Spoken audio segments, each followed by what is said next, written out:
En la historia han existido escrituras a las que solo unos pocos tenían acceso, libros a los que se hacía referencia susurrando y con miedo, porque estaban prohibidos por la autoridad. En la actualidad ya no existe tal prohibición, al menos en mi país, aunque lamentablemente sé que sigue habiendo países con restricciones de lo que pueden leer. Libros como El origen de las especies de Darwin o Rebelión en la granja de George Orwell se prohíben en algunos países porque le llevan la contraria al gobierno o porque tocan temas delicados contra la religión. Vamos, ¿qué ha pasado en cualquier país? Si no ahora, años atrás. Pero hay libros que son moralmente cuestionables. Libros místicos muy oscuros que la mayoría de las religiones consideran prohibidos.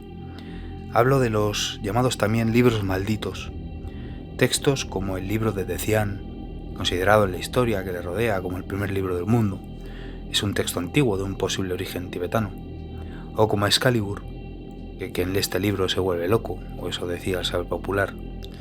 Yo hoy quiero hablar de uno especialmente, el Necronomicon, un libro que no existe, según dice la persona que más habló de él, Howard Philip Lovecraft, o más conocido como H.P. Lovecraft. H.P. Lovecraft es un escritor de novelas de misterio y horror que adoraba las mitologías sumeria y egipcia. Por su culpa, el Necronomicon se hizo muy popular y también muy solicitado. Lo que dice Lovecraft aquí es cierto. Lo que circula comercialmente no es copia del original, es solamente una recopilación que ha hecho algún autor y que, según él, ha podido copiarlo de manuscritos originales. Hay varios distintos. Uno de estos recopiladores más famosos es William Simon Burroughs. Aunque primero habría que reseñar al editor, al señor que está obsesionado con encontrar material auténtico del Necronomicon. Este se hacía llamar L.K. Barnes, y por mucho que he investigado no he logrado encontrar su nombre completo. El tal Barnes llegó a una librería en Manhattan, dirigido por una forma pensamiento encarnada, o así lo cuenta él en su libro, porque este ser le decía que allí encontraría lo que estaba buscando. Al preguntarle al propietario, este agitó en su cara una copia del manuscrito y el señor Barnes se quedó impresionado. Llevaba desde que era pequeño sabiendo que existía de verdad y lo acababa de encontrar, pero aún así no se fiaba de que fuera el auténtico, así que quiso saber quién era el autor, lógicamente, para ver si había sido minucioso o si podía demostrar que este era fiel al auténtico, o con suerte poder sonsacarle dónde estaba el original. Simon se presentó un día en su casa con una boina, un traje y un maletín con material adicional sobre el Necronomicon que demostraba su autenticidad.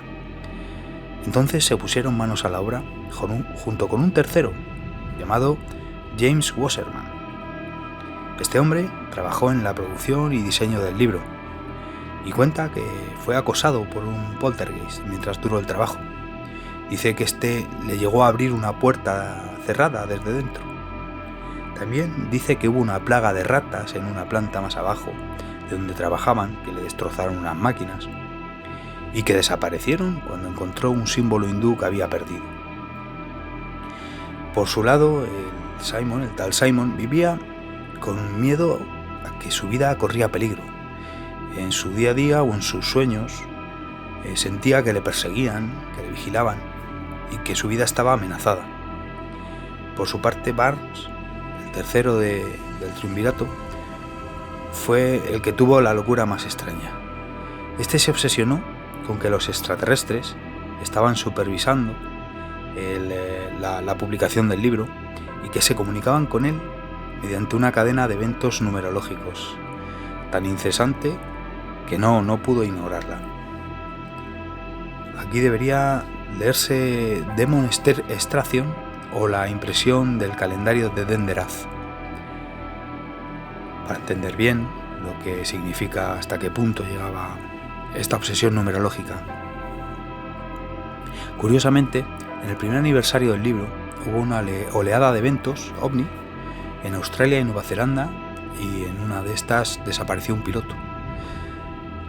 Es que hay algo en el Necronomicon, algo que marca a todo el que se relaciona con él. A mí personalmente me marcó también al principio. Yo había leído a Lovecraft y me había inspirado, a crear alguna historia que compartía con mis amigos en un juego de investigación, un juego de rol que se llamaba La llamada de Cthulhu, aunque bueno, más tarde averigüé que la manera más correcta de pronunciarlo según Lovecraft sería gruñir, ladrar o toser las sílabas Cthulhu, aunque no podemos saber de verdad cómo se pronuncia. Este era solo un juego en el que había que resolver un misterio, donde el protagonista se enfrentaba a algún ser sobrenatural que tenía algo que ver con lo que estaba ocurriendo y también con la teología de Lovecraft. Y tenían que evitar perder la cordura, o si no el protagonista pues normalmente perdía la partida. Obviamente cuando era joven no teníamos la facilidad que hay ahora en internet de descargar o encargar una copia, el Necronomicon, que te llega a casa. Y era muy raro encontrarlo en ningún sitio. Había un mito que recuerdo que decía que el Necronomicon te encontraba a ti si eras merecedor de él, como le pasó a Barnes en la librería de Manhattan, que algo te guiaría hasta el libro.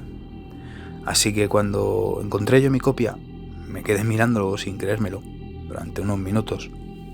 Estaba en una sección que nada tenía que ver con lo que era el libro, así que a continuación me puse a mirar por las estanterías y revisé todos los libros que había allí, en busca de otra copia.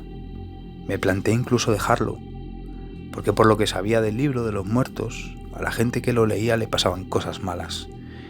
Pero fue en ese preciso momento, quizá cuando mi espíritu de investigador se levantó por encima de mis otros pensamientos, y pensé que si hiciera caso a todos los mitos que conocía me volvería loco. Así que me lo llevé y aún lo conservo. Solo con esto que me pasó, yo creo que puede un poco verse el poder de sugestión que tienen este tipo de textos. El Necronomicon fue escrito en el año 730 en Damasco, con el título de Al-Latif, y fue escrito por un árabe que, según Lovecraft, se llamaba Al-Dub al-Azred. Después fue traducido al griego en el año 950 aproximadamente, con el título de Necronomicon. Ahí fue cuando se le puso el título por el que conocemos a este libro, por Theodorus Piletas. Después, en el año 1228, un tal Olaus traduce el texto al latín. El libro tiene varias partes, tiene los testimonios del árabe, tiene una recopilación de textos, entre los que hay conjuros, invocaciones, exorcismos y explicaciones sobre las deidades y planos de la mitología sumeria. En la recopilación que yo tengo se indica que no podemos saber con certeza cómo se pronuncia el sumerio y que realizar mal los rituales puede ser catastrófico. Además de que, viendo personalmente cómo son los rituales, tengo que decir que son muy detallados. La mayoría se requiere hacer previamente un amuleto o un sello de un material en concreto, que puede ser de plata, o este tiene que recibir la luz de la luna llena para poder cargarlo. Igual te piden que necesitas un trozo de lapislázuli, ponerte una túnica nueva, llevar una daga de cobre con unos símbolos tallados, y esto por poner un ejemplo, y solo estoy empezando. Quiero decir que realizar estos rituales necesitaría dedicarle mucho tiempo y hablar una lengua que ya no existe. Aunque se haya intentado relacionar esta lengua con otras, es claramente diferente. Y yo me pregunto si el sumerio, al ser el primer idioma escrito, al ser la primera civilización y todo eso, y si se dice en el libro de los muertos que se debe pronunciar con cuidado de no equivocarse, y encima el idioma se perdió, ¿no significaría esto que el sumerio podría ser una lengua que contiene poder y que no quisieran compartirla? Posiblemente los sumerios dominaran otras lenguas para comunicarse y se guardaran para ellos su propia lengua, y esta se fue perdiendo a lo largo de la historia misma de este pueblo. El origen de los sumerios es todavía de lo más extraño. Se llamaban a sí mismos el pueblo de los cabezas negras, Parece ser que venían de distintos lugares del mundo, del Mediterráneo, de África, de Oriente, del este de Europa, de distintos puntos, y se juntaron todos en Mesopotamia. ¿No es esto como si hubieran sido guiados hasta allí? ¿Y cómo es que luego hablaran todos la misma lengua? Es algo que me fascina, que no entiendo. Pero es que además este pueblo aportó a la humanidad asombrosos avances en todos los aspectos de la vida, como la rueda, la escritura, construcciones con ladrillos de adobe, arcos arquitectónicos, matemáticas, leyes, medicina. Si esto no es asombroso, ¿qué puede sorprenderme algo más? Pero para mí también algo muy sorprendente es cómo desapareció esta civilización. Porque hay registros arqueológicos que demuestran que los sumerios fueron castigados durante más de 200 años con una tremenda sequía, pero no una sequía normal, no, una que hizo evaporarse el Mar Rojo y el Mar Muerto y hacer desaparecer un lago, el lago Van, de unos 3.700 kilómetros cuadrados. Tendrían también tormentas de polvo, fueron saqueados por nómadas, mermando la población hasta hacerlos desaparecer.